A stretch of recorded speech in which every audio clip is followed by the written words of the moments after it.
Welcome back to Ultra Morons.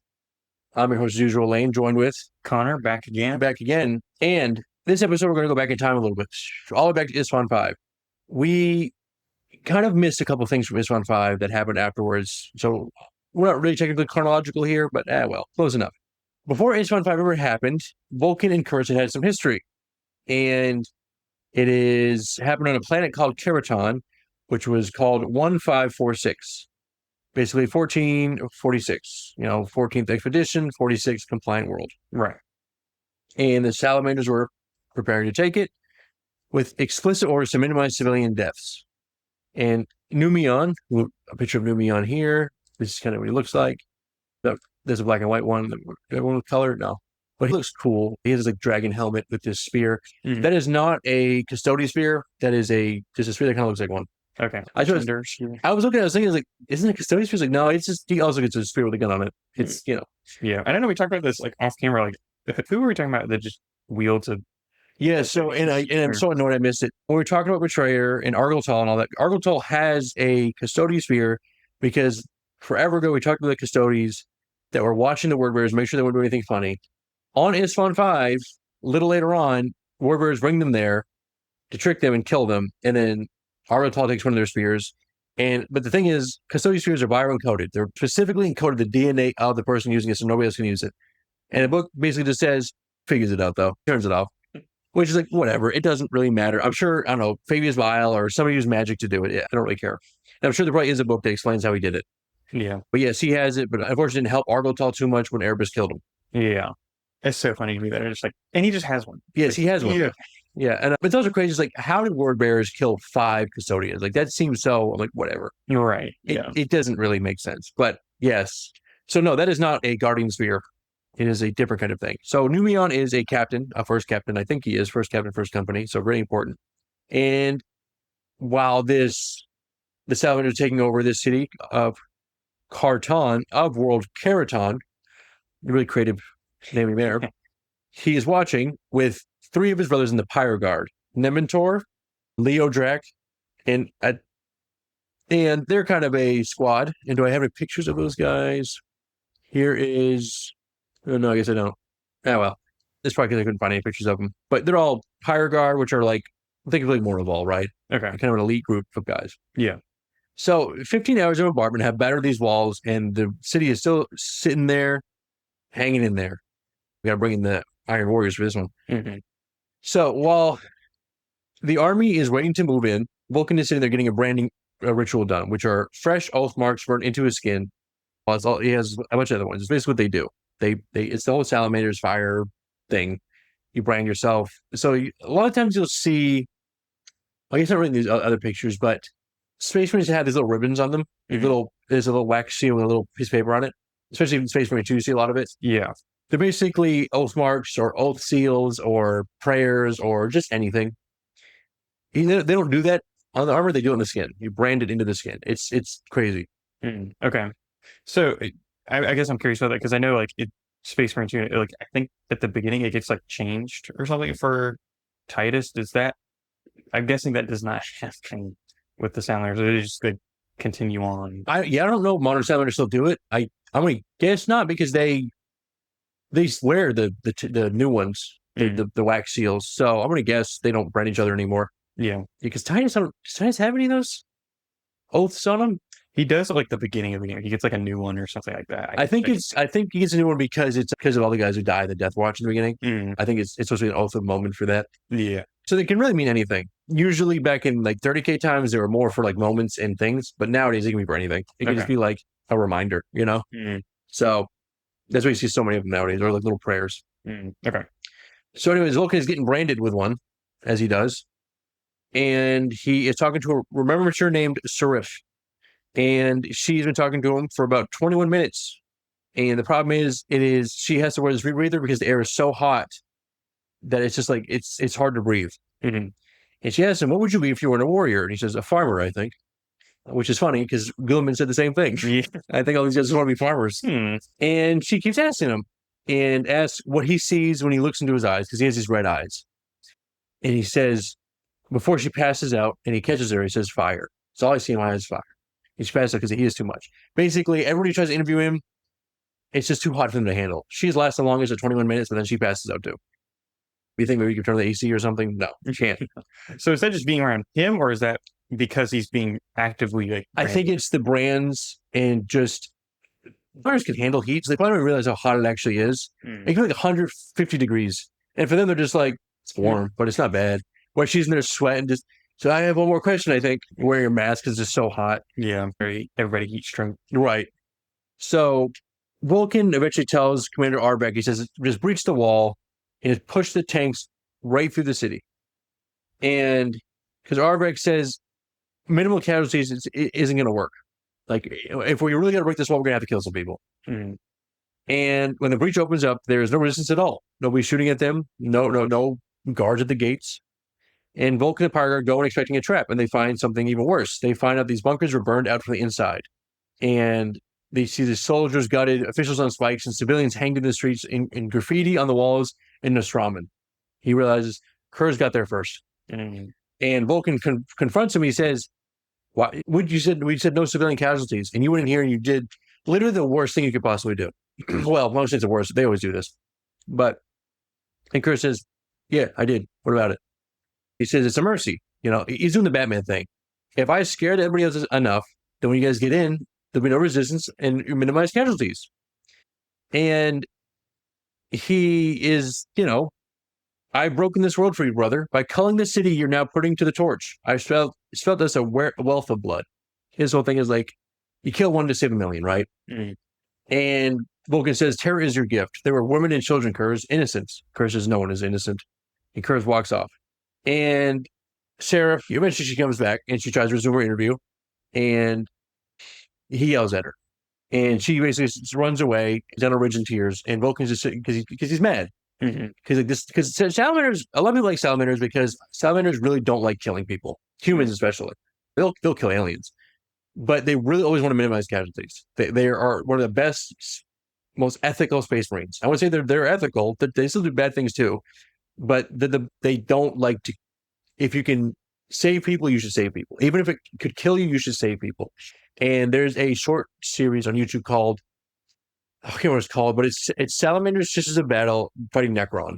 Mm-hmm. And then the Salamander is like hurting himself trying to protect these like people from getting killed by the Necron. So it's a very like you really see that how they work. They're very self-sacrificial. Right. Okay. I like the Salamanders. They're cool. Mm-hmm. They're not good guys though. None of these people are good guys. And I want to restate that. Space Marines are bad people. They do bad things. Just some do worse things than others. It is definitely on a scale. Right. I guess I'm curious. In your opinion, are there any good guys in the 40K universe? Are they all just kind of Tau is probably the closest you're going to get, but even they do things that are bad. But we haven't got to the Tau yet. But Tau are all about the greater good. They're kind of communists, but they also have like, mind control aliens too. So they do. No, there's nobody good. It's all suffering. I mean, the literally tagline is in the far future there is only war. Mm-hmm. So it's like but it's also the fault of the Emperor and Horus. Mm-hmm. Horus made it worse, but the Emperor's plan was never going to work. Yeah. Like humans are just don't work that way. And his his whole theory was like, if I control everybody, then everything will get done. It's like, but that's not going to work. Obviously, it didn't even work with your own sons. Mm-hmm. So it's like, yeah, it's not a fun universe to live in. If you ever see those Facebook things or Twitter or whatever that says like, you live in a world that the last game you played, how done are you? And it's like, if it's 40K, it's over. You're dead instantly. It's over. Unless you're on somehow noble on a paradise world, that's it. But you probably still have slaves. Like you probably would be a slave then. You know what I mean? It's on aggro world, but even those get pretty crazy. Guys start falling into machines. They don't worry about it. It's like even the farm world. Gosh, what was it? The one that the Pharaohs was on. That was a farm world, and then all of a sudden it blew up and right. I mean, because Night Lord went there and they do what they do. So yes. Anyway, so she leaves crying because a giant yelled at her, and especially Curze is there too, and you don't want to get that guy mad. Yeah. So Vulkan's just standing there watching the city burn, and he kind of has his prophecy of it will all end in fire when the galaxy burns, and all of us will light the torch. It's really self-awareness. It's just like, I don't think what we're doing is right. But this is no way to bring people in. Vulkan is very, what's the word, practical in a way? Not like Gilman practical, but more like understands, like, if you beat people down like this, there's no way they're just going to be on your side. He's very logistically, so he sees the morality of it. Right. The psychological Exactly. part of it, yeah. Because he grew up with a very loving family on the planet that he landed on, which, man, imagine that, right? Curze wouldn't know. So, all of a sudden, we get to Vulkan waking up in a cell, chained at the wrists, ankles, and throat. No memory of how much time has passed. All of a sudden, a voice in the dark tells him he's wasting time pulling at the chains, and he says, "Who are you?" "It's Ferris Manus." And if he walks up to him talking to him, there's a scar around his neck where his head was taken, which is weird. And Vulkan goes to speak, but he can't before all of a sudden a blade goes into his side. And Ferris's jailers were waiting in the dark the whole time, swords drawn, ready to kill Vulkan. Then Vulkan dies, and all of a sudden Curze's breath is on him, and he hears, last thing he sees is Ferris lifting the chin over the scar, and says, "As you can see, it's not possible." Basically, his head falls off. And he basically blacks out. And yeah, so this is kind of jumping ahead in time after Isstvan 5, where, when we talked about this before, we kind of glossed over it a little bit in our Imperial Secundus episode, what happened to Vulkan and all that torture. So we're really going to go into detail with that now. Right. It's not going to be the most new information episode, but there's some interesting stuff here. So Vulkan, got captured. Doesn't really say how he gets captured. He just does. The Titan explodes, and I guess Curze is like, "Pick him up. I want him." And he puts him in a ship and captures him. So, going back to a planet called Traoris, they're in a worker city called Reynos. The word bearers are working at something. And Traoris is liberated a long time ago. And there's a person there called the Golden King in Reynos, raised a statue of him in Cardinal Square to market. And a woman named Alantia is fleeing a manufacturer massacre with nothing but just a coat on. And she runs to the square, believing that a monument to the Emperor might still mean something. And as she does, 4 armored shapes are already waiting there, boxing her in, and she is killed before she even realizes it. And the word bearer catches her as she falls, and the brothers chain the statue and rip it down into the mud. He says, "Don't struggle, you're bleeding, and we must not waste a single drop."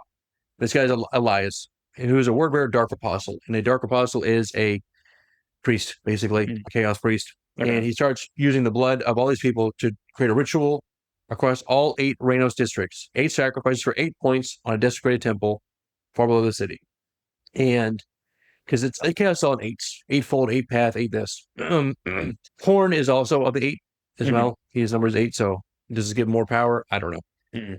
So eventually he finds this temple, this place, Elias and his team, and they find it abandoned, tools scattered, and a crater where it looks like something was pulled out of the rock. And whatever it was is gone, and whatever took it left it in a hurry. And the man who took it is called Karen Sebaton. He's fleeing across Reynos with his crew, Varte, an army soldier, and 2 of his men. So these are humans that took this thing before the word bearer should get to it. Okay. And he's carrying a cloth-wrapped bundle under one arm that is humming faintly. And Sebaton doesn't tell Varte what it is, but eventually tells him that they're being hunted by Legiones Astartes. So real scary times if you're getting hunted by Space Marines.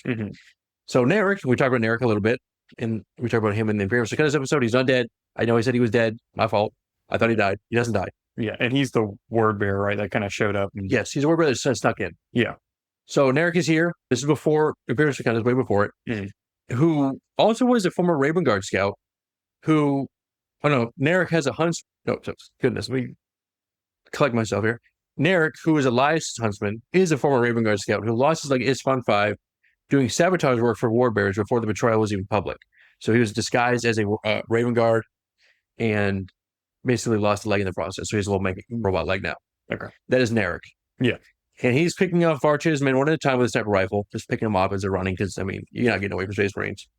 So Varte sends Sebaton on his own alone and says, "I'll draw off the pursuit."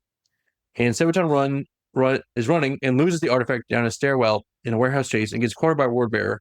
He says, "I'm going to kill you slow. He's ran away from me. You made me work for it, and I don't like that." And as he goes to kill him, all of a sudden, something else kills the ward bearer first. 2 bolt rounds, right into him, knocks him down, and all of a sudden a second figure shows up, knocks out Sebaton, so he doesn't even know who saved him. And Sebaton wakes up, bound to a chair, and it used to be like a printing press. And a Volter muzzle is pressed hard enough into his skull that it leaves a mark. And 3 armored ships surround him, and a 4th is watching from the shadows. So he escapes from these word bearers that was caught by another legionaries. And he's like, "Oh, man." And he's like, "This sucks." And the one holding a gun is a salamander named Leodrak, who is covered in his battered war plate, broken tusk jutting out from his pauldron. no more patience, right? He's just angry.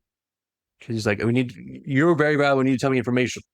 Next to him is a Raven Guard librarian wearing a cloak, and he has these bone totems all over him, and he has his lightning in his one hand. Behind them, Domatis, who has an iron hands. His body's half cybernetic at this point. Red eye lens where his eyes should be. And basically tells Sebaton that I will rip your spine out through your throat if Haraik, who is the Raven Guard, finds anything hostile. So these are Shattered Legions, guys. Right. So Haraik is doing his thing, his little psychic probes, and he's pulling up a childhood memory of a drowned boy. Fingers closed on his ankle in dark water, confirms what Sebaton already knew. Despite trying to obfuscate it with some childhood trauma, he's not who he claims to be. So Sebaton is trying to basically make up a memory to hide information. But Haraik knows that he's doing that, so he's like, I'm seeing through that. That's not going to work on me. So Leodric basically is crushing his throat on accident, and another voice says, stop. And it's Artellus Numion. And we talked about Numion a little bit earlier. That is that guy with the spear and the cool dragon mask.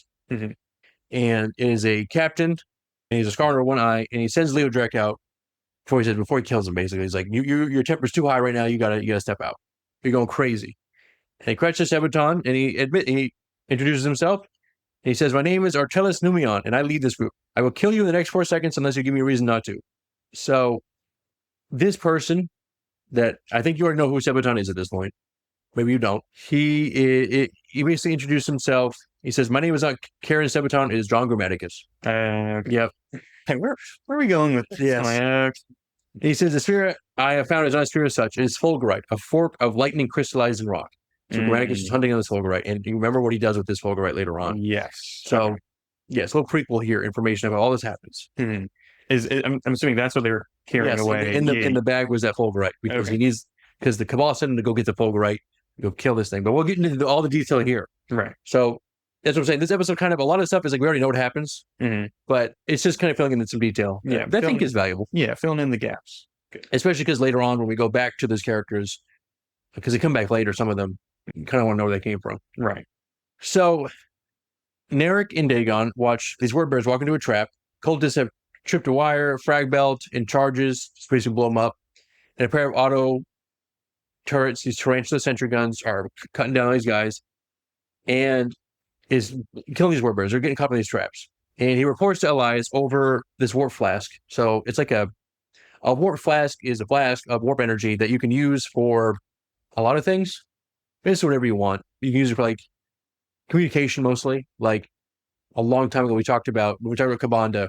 Horus spoke to Kabanda through a warp flask that somebody else had. Kind of like a little mini hologram type. Yeah, like a phone, basically, like a warp phone. So, are we assuming the warp is like a liquid then? Like it's whatever it wants to be. It's what's in the flask could be a liquid made of warp energy. Okay. So it kind of was transmuted into the energy was turned into a liquid. Think of it like water, right? The 3 stages of water. Yeah. Okay. So yes, he used it to speak with Kabanda. And because being around Kabanda is not good for you, health wise. Right. I killed a bunch of the servitors in the room, so of course, like, I'm not going to do that. I'm just going to talk them through this little thing I have. So, yes, he speaks, and also they can't get interrupted. So if you have calm jamming things, they can't jam a warp flask. Right. Okay. So it's also better that way too. So he reports to Elias, and he says, "Like you're losing a lot of guys here," and Elias says, "You're losing your edge." And Elias doesn't care who's hunting his hunters. He wants the Fulgurite brought to the ritual site and nothing else. He says anybody that dies in the way is a reasonable price to me.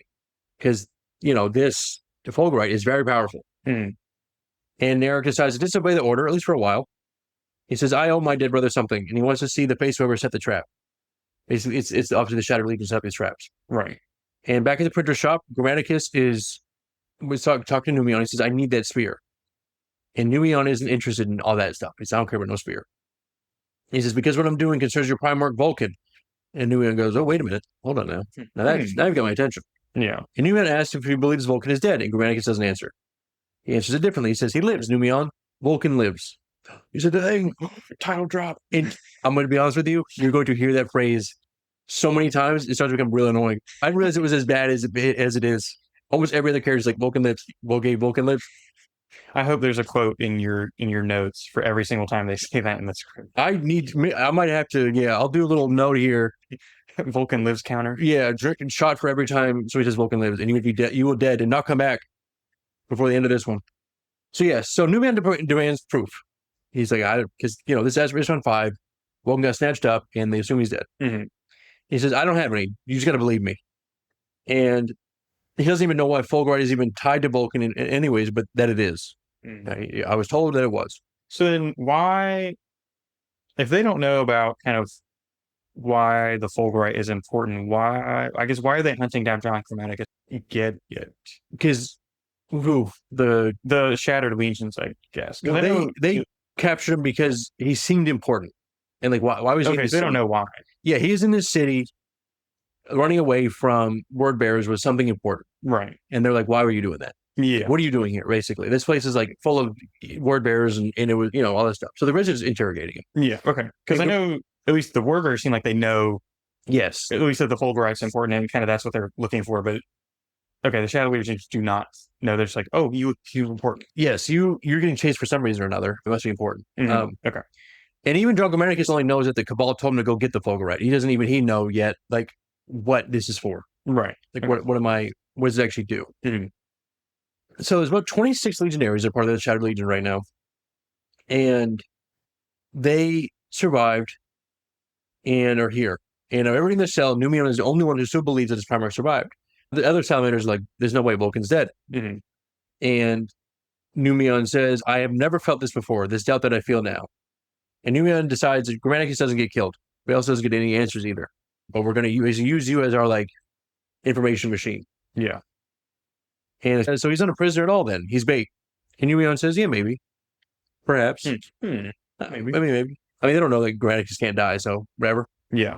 So Numion agrees, and he says even at the cost of his life for Grammaticus, if it kills the word bearer's cleric running the ritual, then it's fine. So, back to Vulkan. Vulkan is having a nightmare of Isstvan being replayed in full. His son's being killed. Perpetual's guns are hitting him, and he wakes up. All of a sudden, he's on an octagonal shaft hundreds of meters deep with no chains. He's just on a small platform over a drop into scorched black abyss. He feels his heat coming from below, but he can't see anything else. And he's already been through one version of this, where it was basically, instead of heat, it was super cold, and it just happened, and this frost is still coming off his skin from that coldness. And he also feels a fresh brand on his back he doesn't remember. And Ferris is in the corner again. Then Curze arrives as well.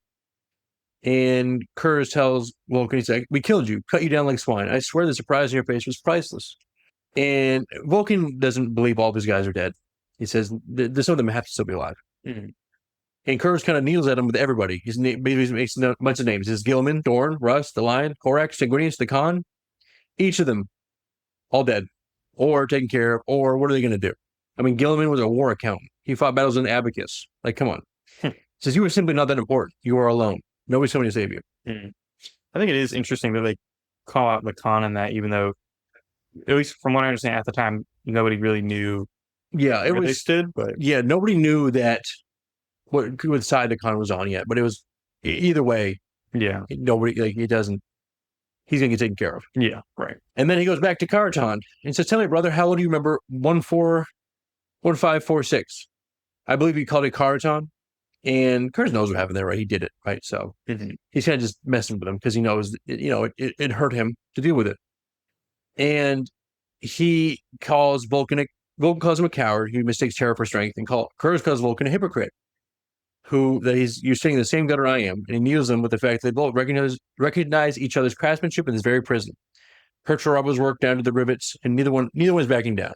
And Curze basically, it says, I do not think it will kill you this time. We've tried ice, now let's try fire. So what reveals the platform is a furnace. And as it ignites, the Ferris hallucination burns alongside Vulkan, basically melts his skin away. It's super hot fire. So Vulkan can't handle this one. Right. And as Ferris and him burns away, Ferris says weak. So yeah, he's torturing him and trying to, like we said before, breaking him down. He's trying to get him to see something here.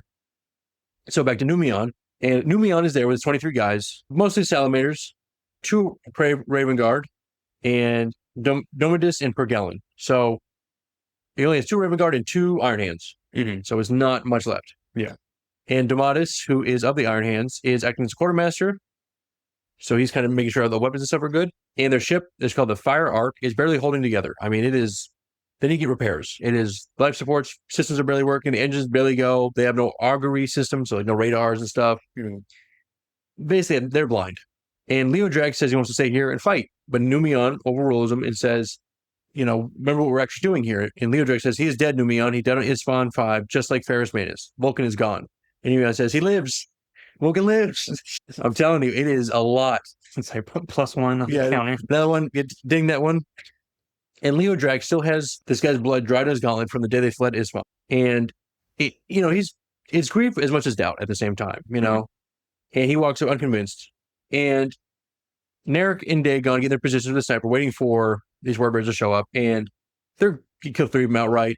And Leo Drag stands up his bait, basically go, oh, I'm right here. You guys come get me. And Numion knocks him down. And a round meant for Leo Drag catches Grammaticus instead. And Narek doesn't call it a miss. He says, we'll be back for the 4th, and then we'll take the rest. So Grammaticus gets hit. He's fine, though. He comes back. He's fine. So Vulkan, now back to Vulkan. So Vulkan's own memory he's on a second Kharataan flashback. Years before the one that we talked about. It's a different city called Kartor, not Kharataan. This is so creative. Which is the capital of the world, where the golden statue of the Emperor is still there from the world's original liberation. And to build this compliance, the entire population started peacefully and processed for resettlement by the Munitorum until a coven of enslaved Eldar break free. There's Eldar here. And their librarian wardens mid-transfer and turns into a stampede. And Vulkan physically knocks over a Bane Blade tank to open a gap for people to escape. And then Vulkan kind of goes in this chaos trying to deal with something. And he's too late. Seraph's Remembrancer has died from a stray bolt round. And what Curze witnesses what Vulkan does next is that a single Eldar which survives a massacre, and he sees his child, Eldar child, and he says, basically, Vulkan burns her alive. He sets his flamer on her and just cooks her to ash, which people always use. It's kind of a meme. Everyone says, Vulkan doesn't like killing. Vulkan's a good guy, blah, blah, blah. And people are like, yeah, well, he burned an Eldar child alive. That's not a very good guy thing. It's like, okay, but you got to understand, 1, Eldar aren't humans, so he doesn't care. And 2, he just his Remembrancer that he liked just died. And it's like, he was angry. He was in a bad place mentally. Right. It's like, also whatever. It happens, okay? I think Gilman's a good guy too, but sometimes he does bad things. And Curze says, see, brother, I knew you had it in you, a cold-hearted killer, just like me. The Joker, baby. The Vulkan says, I am nothing like you. And then when he flies back to the furnace again, and he still says, I'm nothing like you, Curze. I'm not. That way you caught me in a bad moment. That was all.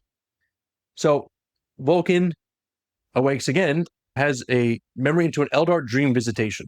There's a Farseer claiming that he's like, I'm not really here. I'm just kind of projecting myself to you. And he's warning that the kindred of his tried to the same contact once and it went poorly. Basically talking about Fulgurite. He said, we tried to talk to your brother Fulgurite. Oh man, never doing that again. Which is funny because in that book, Eldrad literally says, this is the Farseer talking to him, says, I will never try to work with humans again after this. Right. I guess he changed his mind. Yeah, well, whatever. Never mind. We're going back to it. And he delivers a warning. He says, it's something about the matter of Earth. It is his duty as a gatekeeper, and he is the only hope. And Vulkan has no idea what that means. The gatekeeper, that I'm the only hope for Earth. Huh? So Vulkan gets nothing and the vision collapses. All of a sudden, he's snapped back to reality. Shout out to Eminem. And he's in a new cell, chained by wrists, and with a glass wall separating him from a second group of captives. These are ordinary humans, army civilian humans, and there's a child among them. And Ferrus, this apparition of Ferrus tells him, it says, their fate lies in your hands, quite literally, brother. And Vulkan's own chains are rigged to a crushing ceiling over the cell. He's doing saw traps to him now. Yeah. I want to play a game. And he basically has to hold the mechanism back by pulling on these chains. And he's holding it back for hours. And he's telling Curze, I'm not going to yield. Even if somehow I die, I still won't yield. All of a sudden, but they can't. It's like this is like a multi-ton slab of stone. I mean, this is not. And eventually he slips and the slab drops and it crushes these people. And it kills Vulkan inside. And Ferrus watches him as he, has that moment.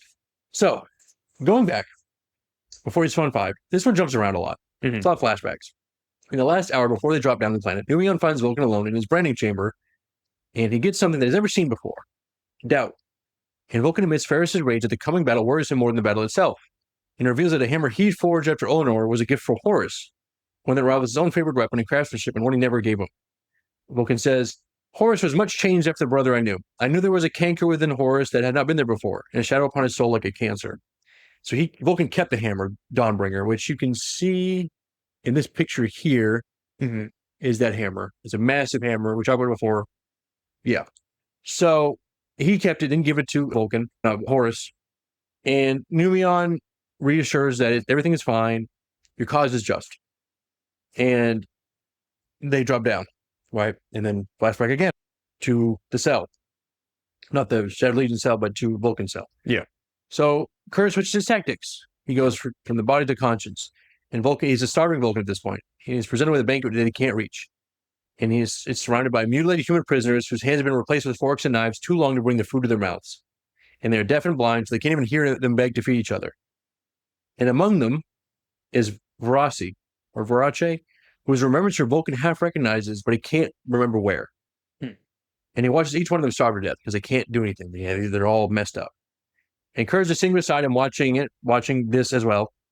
And so Curze sitting beside him and he says, I cut off your head, pierced your heart, crushed your skull, impaled every major organ in your body. I've even burned and dismembered you. You came back, brother, every single time. You cannot die. And then Curze rams a fork through Vulkan's heart to prove it, and Vulkan dies. But he comes back. Yes, he does. So Curze is being a real nasty guy here. And he's a perpetual, right? We find out that Vulkan is a perpetual. Right. So this is the first time he died in this whole kind of sequence? No, yes and no. Like, it's hard for Vulkan to even tell at this point. He's like, he's in these visions, these flashbacks, these different things that he can't even tell what's going on. Okay. So is this the first time he's really died? Maybe. But maybe like with the fire and the ice and all that stuff, it's like, did that kill him? Did he starve to death? It's like, can an Tyrant even starve to death? It's like, right. It's hard to know what's even going on. Yeah. Okay. So back to Word Bearers.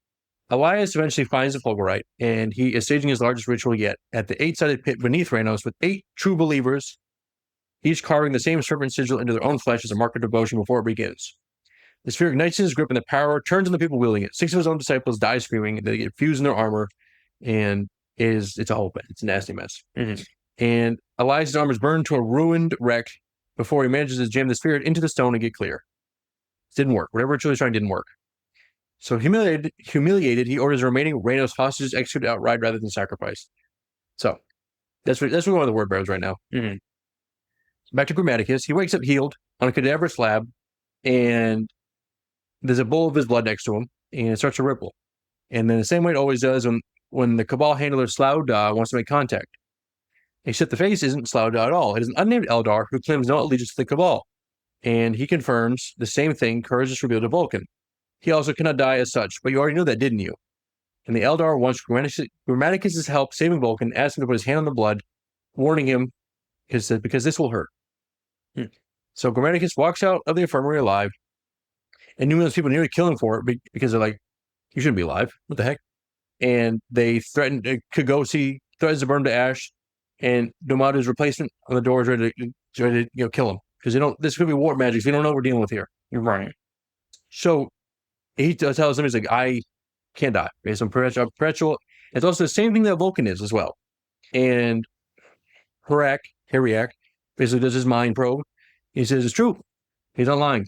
And he proves it by like saying, like by taking off his helmet, like he sees that these scars on Heriak's face kind of opened up, basically because that's how much he had to use his power to really deep into the mind to like see 100% that he's telling the truth. And kind of like did a little damage to him. Okay. But Numion still doesn't trust Grammaticus. He says, whatever. That's weird magic stuff. I don't know about that. So he keeps him, he binds him up, wraps him up. He says, he's still going to sit here though. And he says, we're going to get that Fulgurite back. So watching from a distance, Narek reports the imposter resurrection to Elias. And he realized the ritual didn't fail because of the words. It failed because he sacrificed the wrong person. And Elias says, bring him to me alive so I can kill him. Basically realized, I'll need the blood of Perpetual to get this Fulgurite to work or something, this ritual to work. Okay. So go back to Curze, and he's shifting his methods again. Something a little crueler than before somehow. And he puts Vulkan into a mechanized suit that moves on its own. Basically, the ironmonger suit from Iron Man. Yeah. But it's a puppet rig. And there are chain blades for hands, bolts and nails driven through his own flesh, basically lock him in place. And the jaw is shut, so he can't even talk out to warn people. And he basically has it march to a low corridor of unarmed human captives who are trying to fight back and doing whatever they can, but he can't. There's nothing he can do as its machine just tears through everybody. And the suit brings him face to face with Nemetor, and Nemetor is a salamander who is still alive. And he's one of his own sons, sent by Curze specifically to make sure Vulkan recognized exactly who the machine was meant to cut down. So before it does, Vulkan basically takes the chain blade and stabs it up into his own head, kills himself, instead of killing his own son. So Vulkan comes back, of course, and Curze counts the scars on Vulkan's back afterwards, just does now for every reset, and that's what he realized, right? When he was branding in the beginning, that was how many times that he's been killing him now. How many times he's died. So he's been branding him every time. Yeah. Says each attempt brings it with you the hope that you will stay dead, but also the dread that we shall be forever parted. And Curze confesses to a genuine constant terror. Says, how can I escape the dark if the dark is part of what I am? He's a joker, baby. His Curze whole thing is like, I mean, he landed on a planet that was basically a prison criminal planet. So he was raised by criminals and became who he was because he had to. And so his whole thing is like, this is who I am, and you can't change that. And everybody tells him, saying, we need to tell him, Vulcan, tell him, everybody tells him, yes, you can. I don't know why you're like this. Because I have to be. It's the shadow, it's the darkness. You won't understand. You're just so twisted. Yeah, understand. In my twisted mind. You won't understand. Ooh. So, back to Numion. Sorry, real quick. I was going to ask. So, kind of before this, I know we talked about the Eldar that was talking to John Grammaticus. Is that Eldrad? Or is that a different one? I think so. I think it was. Because Eldrad is a part of the Cabal, but also not really. He interacts with them, but also is like, and there's something you guys do that I don't agree with. Okay. But we'll get into that. There's definitely some what's it called there? Conflict there. So yeah, back to Numion. He splits his people to draw Nerix's assault off Grammaticus while Harak gets him to the tunnels, basically to escape. And Avis, who is a Raven Guard, makes a death vow and kills him as a decoy. And all of a sudden, Elias gets raked over the coals through the warp by Erebus. So Erebus is here now too, of course. And Erebus is recovering from some wounds of his own. And it's because he got beat up at some point, like he always does. Right. And he gets revealing, he's like, the Fulgurite was never the weapon. It was Grammaticus specifically, and you have messed it up. And he says to him, you have nothing but a spear, Elias. I mean weapons. That which will win the war is Horus and the Pantheon. So he's like, that spear that you need Grammaticus as well, idiot. In the book, Erebus' voice is so funny. He's always like, hey, listen to me. I'm telling you something. He's like such a little science nerd. So he cuts off the call, and he's still pretty bitter over the failure of Cygnus. So this is after Cygnus Prime.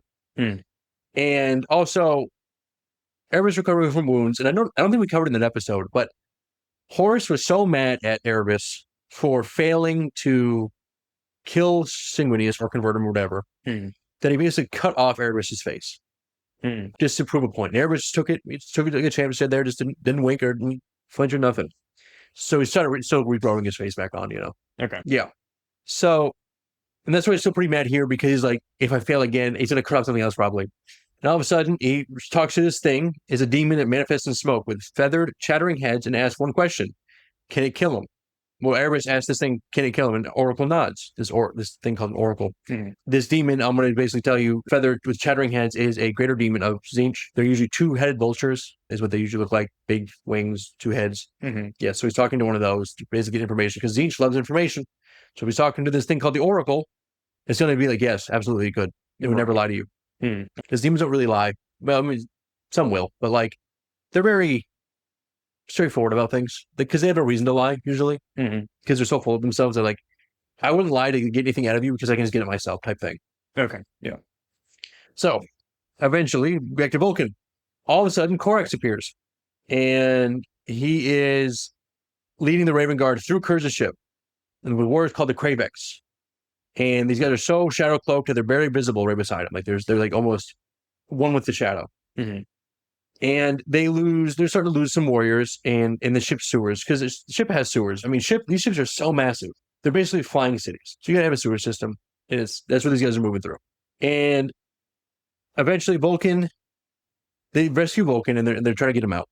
And Vulkan is making through these sewers, and he finds something in this filth. He finds Ferrus Manus' severed skull. It's real. It's not an illusion, which is weird. Why is that down here? Right. How did I get here? Didn't Horus have it last? How did I get to Curze? Yeah, don't worry about it. She's like, everybody has it at some point. Eventually, they reach the hangar to find their escape ship is already wrecked, and 40 waiting Night Lords, and the Terminator armor is ready to disarm them.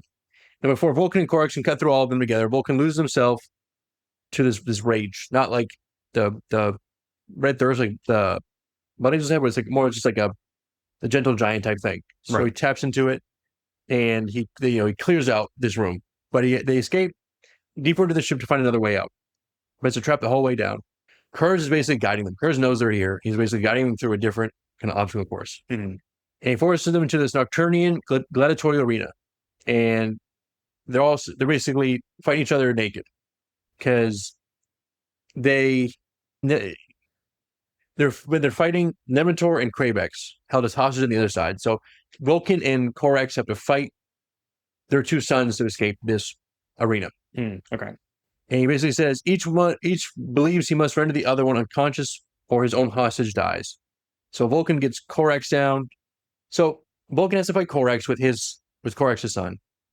And Corax has to fight Vulkan with his son, Nemetor. Okay, so the two pairs. Yes. Yeah, okay. Yeah. And then Vulkan gets to Corax and basically starts choking him, trying to knock him unconscious. And he hears his voice in his head, just like, do it. Do it. Do it. Kill him. Do it. Do it. Kill him.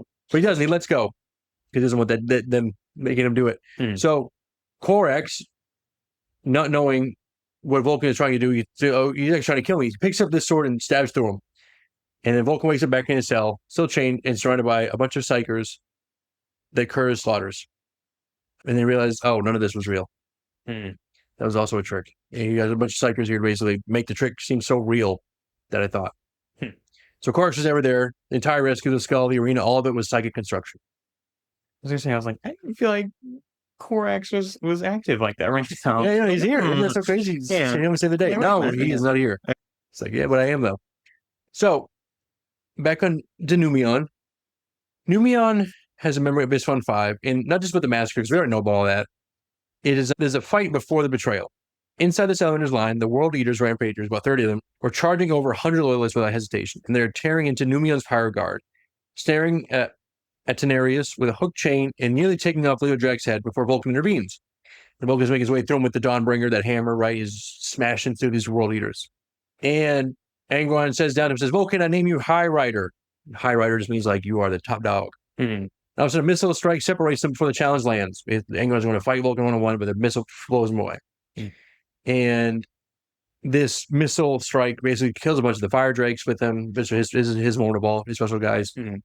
And Vulkan walks out of the fire unburned, right? Because it's not hot enough for him. And loyalist reinforcements are arriving on the ridge, and Ferris refuses to fall back. And he says, no, the traitors are beaten, and I will take one final push to destroy them utterly. If only. But Vulkan doesn't stop him. And he eventually hears the comms go dead on his side, and he orders the companies back to the drop site to regroup. But then he noticed the Iron Wars in Northern Slope are silent, unmoving, and ignoring all their calls for help. And then he says, because we were betrayed, to arms, because the Iron Wars turned on them. Because the Iron Wars at that point, they didn't know, right? The drop site massacre was the rest of the Iron Warriors. I always forget who it is. I can't remember who turns on them and who's already traitor. I know Iron Wars is definitely one of them. Is it Death Guard? I feel like Death Guard, yes. Yep. Not World Eaters, obviously. Yeah, not Word Bearers. Word Bearers, no, they're already. Yeah, sorry. Is it Alpha Legion? Lord? Oh, Alpha Legion. I don't know if Night Lords were there, honestly. They might have just skinning people somewhere else. Okay. I guess they must have been, because how did Curze get there? Right, that's what I was thinking. I was like, I don't know. Had to be there.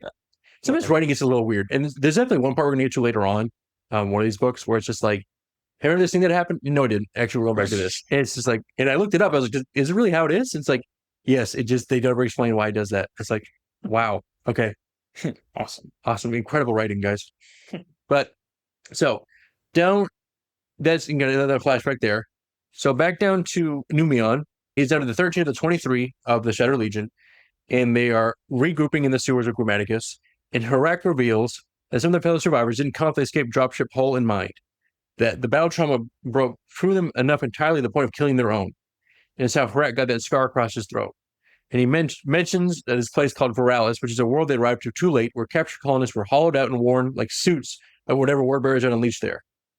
He's like we're not dealing with regular people anymore. Like it's all gone crazy. And Dominus is missing. Last scene was holding the line against word bearers alone. So he's basically saying we got to go rescue him. They're going to do something real rotten to that guy. So Leodrak asks Numion what Vulkan's sigil, the small fire hammer that has been carried since Isstvan, is actually for.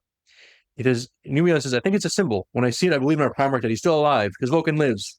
+1. +1. He didn't say Vulkan lives, but he says still alive. That counts. Yeah. Have to take a sip. Yeah. The Numion decides to use Grammaticus as bait outright. Right? He said, we're going to set up another trap with you. And Grammaticus is like, okay, awesome, cool. I love to die. And then elsewhere, Elias reports to a newly arrived, still recovering Erebus, who came in person because he's so mad. He's like, I'm doing myself. And he has Domitus captured and paralyzed from his severed spine, and he's been marked for ritual use. So back to Vulkan. Vulkan wakes up for another death to find Curze uncharacteristically tired. All his usual theater gone, and he's showing him a massive bronze gate depicting Isstvan 5 in detailed relief built by Perpetual specifically for this purpose. Nemetor of one of the other Vulcan sons hangs inside it, bled thin, dazed from death, dangles the prize the Labyrinth's heart. And Curze admits, like the first time, he says, I will break them, Vulcan, just as I am breaking you, piece by fragile piece. And he says, all right, no, go get him. He basically built this huge labyrinth with the help of Perpetual. And in the middle is his son. He says, go rescue him. Mm-hmm. That's why he's so tired. He's like, oh, I had to bring that all the way in here. That took a lot of work. All right, go ahead. So he leaves him. And then back to Narek. Narek ambush team hits Numion's position to the sewer outflow. A bladesman named Vogel is leading the charge, expecting I can wipe out these guys, no problem. But it's a trap. The survivors they cut down first are already dead. And they're wired to a body as like a bomb. And the Tech Marine, whose Iron Hand, blows himself up, detonates the entire tunnel entrance, sealing off the reinforcements out. In a counter ambush that follows, Numion is wresting the Fulgurite sphere directly out of Elias's scabbard. And Narek drags the wounded Elias over the edge into the filth below rather than lose him. Basically throws him away. Mm-hmm. And Numion loses 3 more people. And what is left of the company gathers around a recovered sphere. And Numion says it. He says, Vulkan lives. That's it. That's fun. He says it. And then one by one, every legionary says it. Vulkan lives. So, I don't know. You want to count all those? I think like each individual person. Yeah, so that's what I think they're down to 10 now. So that's 10 more times. I guess 9 because he already said it. Numion already said it. So, yeah, there you go. Plus 9. So, back on Kharataan, back in the past, weeks after that bloodless compliance, a logistician named Murbo is doing, what an interesting name, a regular guy named Murbo, is doing final head counts on a transport when he notices the X-cartons have gone quiet. He notices a smell. And he looks inside, and the transport is carrying departed population is dead inside. Basically, the whole population is called saved. And he gets reported, all these, hundreds of people were just killed. And Vulkan says, did you do this? And Curze says, yes. And Vulkan almost beats him to death right there. He's just like, I'm so tired of you. And he stops, though. And Curze says, I knew you were no different. A killer. We're all killers, Vulkan. And it's like, obviously not, because I didn't kill you. So back in the Labyrinth, Vulkan is unraveling and starving and sleepless, and he's chased by an unseen Curze who keeps cutting him down and whispering his name from the dark. And at his lowest point, Varachi, who the Remembrancer he thought Curze made him kill at the Dread Feast, appears and speaks a line that only one other person in Vulkan's life ever said to him. He says, you would watch over us when you could. And it's the same thing the Emperor has told Vulkan. Then the Emperor. Vulkan's actual father. His planet father. Not the Emperor, sorry. Okay. And Varachi repeats it back word for word before telling him to close his eyes and be at peace. And whatever that is real enough to clear Vulkan's head. He's been refreshed. He took the elixir. And he realized the only way out is provoking Curze's own self-loathing until Curze can open the path himself to make Vulkan, to make him stop talking. And it works. Basically, he's like, oh yeah, Curze, well, why don't you do this? And Curze buys the bait. So eventually the gate opens and he finds Dawnbringer and his captive sons. Back to Narek. Narek cuts Elias loose for good. And he says, the Fulgurite lost the final payment on a debt he never wanted, telling him that the arrangement is concluded, and he cuts it. Elias is low, furious, and still burned, and gets up out of the filth with one working arm and orders every word bearer he has to converge on the Reno Spaceport, the only place left for the Loyalists to run. He says, no, I can still make this right. He tries. So, back at Isstvan, this kind of has a overlap flashback. So it's Isstvan 5, but also on Reynos as well. So, the Numion's memory of the missile strike that hit them was also like an EMP as well. Basically, turn off all their systems, and Numion is making his way through the smoke blind, trying to find other people. And this guy, Skardervar, says, no, Artelis, let me go. Get free of this hell and avenge me. So Numion leaves him. In present day at the spaceports, he finally admits to Leodrek what he's hidden since the escape, that he had contact with Skardervar and made the call not to go back for him. He says, I either saved our lives or went back for Skardervar and signed all of our death warrants. And Pergelin, reports that the warbirds are converging at force, and Numion tells him plainly what's coming. He says, these are our final hours. Basically, he's like, I'm not going to leave you guys here, like I did with Skardovar. Mm-hmm. So, back in the maze with Vulkan, he finds his sons, Nemetor and Skardovar, actually. Skardovar's still alive. But they're both dead before he even set foot in the room. And Curze reveals himself among a ring of monstrous statues that are, falling to the ground as they start fighting. And Vulkan tells him something. He says, out of all of us, the father made me the strongest. Physically, I have no equal among my siblings. And as far in cages, I used to hold back, especially against you, Conrad. So he is beating Curze back so bad. He's just throwing him around the room. It's a Hulk against Loki, right? He's just smashing around the room. It is very one-sided. Mm-hmm. And he smashes into this plinth, breaking the containment field around Dawnbringer. He takes the hammer back. And Curze says, that's not going to work. The chamber is teleport shielded. No beacon works in here. Only the gate you came through can escape. And he opens the floor beneath him to show what the Labyrinth's heart actually is built on. His entire undercroft tomb of tortured corpses, human and legionary both, calling his true work of art, in Vulkan will be his crowning piece. And Vulkan agrees with him. He says, yes, I did build Dawnbringer as a teleporter from the very start. Counting on you to lead me to exactly this room. And Chris says, what's that, brother? And he says, yeah, but it's also a hammer. And the second beating is worse than the first. So he's just beating him so bad. And he presses him against the wall with the thing. He starts to crush his throat. And then Curze does something. He kind of breaks a little bit in his ear. He says, I am damned, Vulkan. End it now. He says, and he warns Vulkan that if he's allowed to live, he said, I'll do the same to the other ones. Corax, Dorn, Gilliman, the Lion. I'll do it all the same to them. And Vulkan refuses. He said, I'll spare you because I will not become what you want me to. And he says, I warn you, though, the next time I do meet you, this mercy ends. So then he teleports out somehow. Mm-hmm. I don't know. I guess it wasn't actually teleport shielded. I don't know. And we know what happens there when he teleports out, where he ends up. Back to Leodrak. His diversionary assault at the spaceport has been annihilated. Kogosi dead. Only 6 legionaries are left. They're falling to cover, and they're chanting one last time as they draw a blaze into a certain death. Vulkan lives. There's 6 more, so ping those up. If the last words of this book are not Vulkan lives, I'm gonna freak out. That's it. Cancel the show. So, out in the ash storm and the lightning fields around the city, Numion is running away with the Grammaticus, and Harak is falling apart. It's a lot of just stuff going on in his mind. And just Perpetual into an honor duel. He says, bolt, pistol, or blade, just to say which one of them is better. And we'll draw it once, but Narek is faster and Perpetual dies for it. And Harak sacrifices himself to hold off Elias's warp teleport reinforcements. He's trying to close them, but it's eating him up. And then Grammaticus, who's cornered the ship with Numion down, does the thing he was doing the whole time. Whereas he blinds Numion with his digital weapon. So digital weapon means like a finger weapon, like your digits, not like a digital like computer weapon. He steals the Fulgurite back and runs. And Grammaticus says, I'm sorry, but you were in my way. And then Numion catches up to him anyways, dying, and asks him a question. He says, tell me this. Is what you said true? Does Vulkan still live? Count it. Well, it's a question, so yeah. There's not a statement. Vulkan lives, question mark. Vulkan lives, question mark?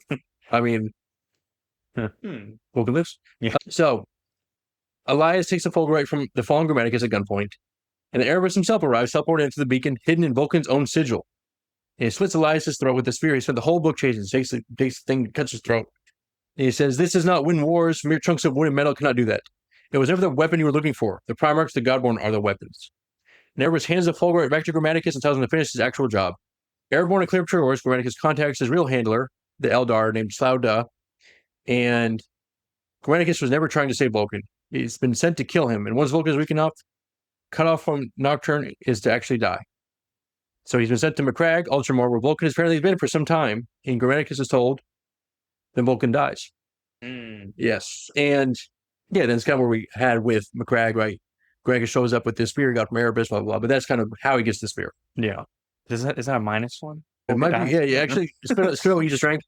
And the teleport doesn't take Vulkan somewhere safe, as we know. It puts him in free fall, no ship, no armor, burning through the atmosphere. And his skin burns away the muscle and the last of him, all the way down to the bone. And the book's final line answers with its own title, Vulkan dies. Almost. No, it's quite the opposite, actually. Vulkan dies. He hits the ground like a rock. And as we know what happens there, right? He gets saved and all that stuff. And but yes, so it's kind of the end there. What happens there? I mean, any questions? I mean, it's pretty straightforward what happens. Yeah, I mean, I don't know if I have any questions. I do like kind of how this tied into what we already knew with the Imperial kind of stuff. It was kind of interesting how like went about. I think if I have anything.